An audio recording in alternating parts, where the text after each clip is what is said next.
istemedim, sebep olanlar utansın.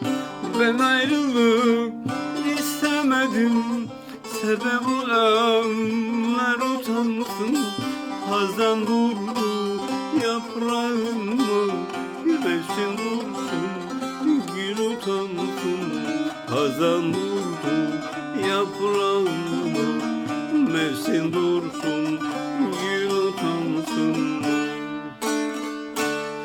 Çürümüş yaprak gibiyim, güz değil bahar utansın.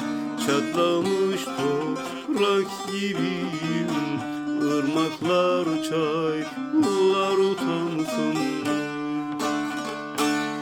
Çürümüş yaprak gibiyim, güz değil bahar utansın. Çatlamış toprak gibiyim, ırmaklar, çaylar utansın.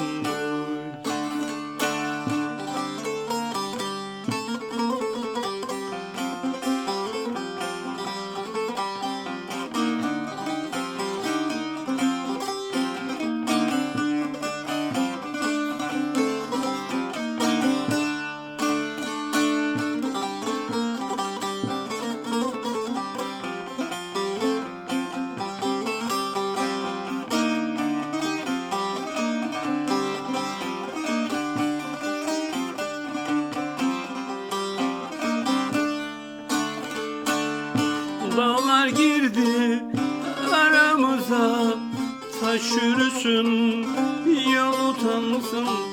Dağlar girdi aramıza, taş yürüsün, yol utansın. Diken sardı ellerimi, naz etmesin, gül utansın. Diken sardı ellerimi, naz etmesin, gül utansın. İçi düşüyor gözlerimden, ıslanıyor yanaklarım. Kurumuş toprak gibiyim, zamansız yağmur beklerim.